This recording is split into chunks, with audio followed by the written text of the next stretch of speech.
What is the motivation for the Christian life? Answer, the mercies of God. Or you could say, the gospel. Or you could say that in Christ, we are as absolutely secure as can be. That's his answer. What's the motivation for the Christian life? The mercies of God. That's why he begins this chapter 12 going into the ethical teaching which flows from the doctrinal truth of the gospel. I appeal to you, therefore, brothers. That word means siblings, so it means Christian brothers and sisters. The Greek word adelphoi. You'll find it a lot in your New Testament.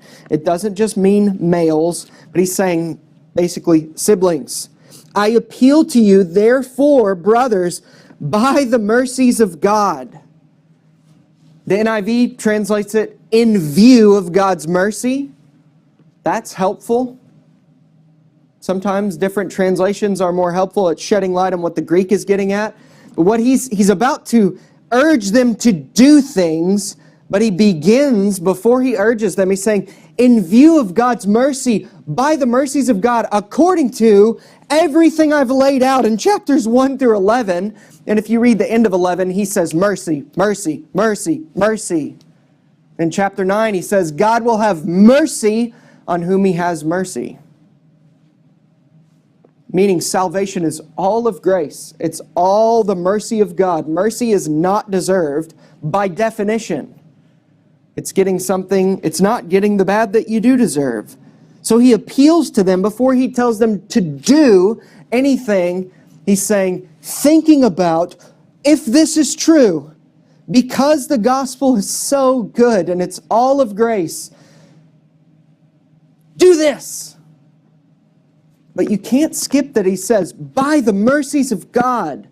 This is a constant theme throughout all of the New Testament letters, and what frankly I think many Christians in the Bible Belt especially, because that's the only context I've ever really lived in, I think they miss that. We do things because they're right. Yeah, but Paul never just does that. He doesn't just bludgeon you with, you should do this. It's always, by the mercies of God, I appeal to you in view of God's mercy. What this means is that the Christian life is not motivated by fear. The Christian life is not motivated by guilt.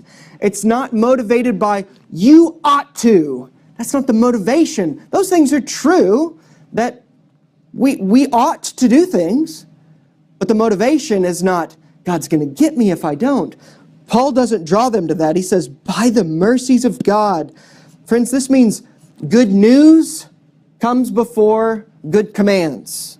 It means acceptance with God by grace comes before any action for God. It means being justified, declared righteous by God, comes before we actually do anything just or righteous. It means that being saved through Jesus' cross comes before we bear our own cross as we follow Jesus. This is so important that we get this. Not just that you understand it mentally and you could pass a test and you don't get the cart before the horse in the Christian life. Not just for your intellect. You need to know this in your mind, and this needs to grip your heart so that you will be motivated to do what you should do to the glory of God by the proper motivation, out of gratitude, out of wanting to love God, out of wanting to show the world what God is like, not out of fear of punishment or just guilt or I should do this. Now, there are times that we should just do things even if we're not really feeling it, but we should still do what's right, even if you kind of got to beat your will up a little bit to go, I should still do this, even though I'm not in the mood, I should still do it. Sometimes we don't just go, well, I'm not really feeling motivated by grace, so I'll just disobey. No, that's dumb. We shouldn't do that. But the proper motivation for the Christian life is not just bludgeoning your will with, I should. It's, brothers, I appeal to you, therefore, by the mercies of God.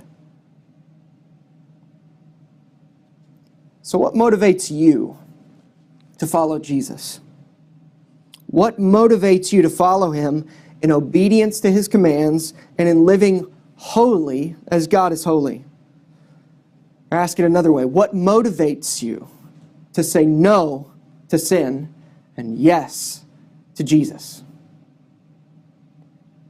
Is it in view of fear of punishment? Is it in view of fear? In view of punishment? Or is it in view of God's mercy?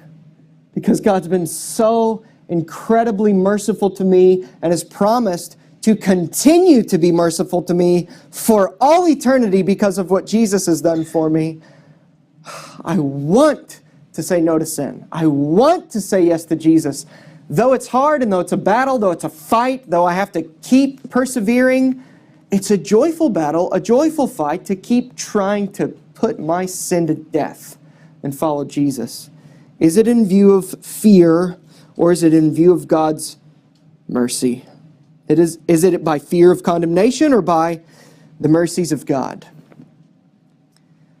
If you are motivated by fear or by mere obligation instead of motivated by the mercies of God, you are filling your vehicle up with water instead of fuel.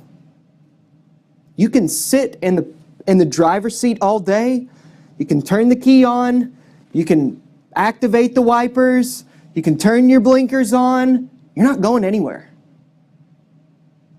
So it is with the Christian life. If you're not frequently viewing and taking a view of God's mercy and seeking to obey and live holy as He's called you and commanded you to live in view of what He's done for you in the gospel, you're not going anywhere. And you're probably really not fooling anyone either.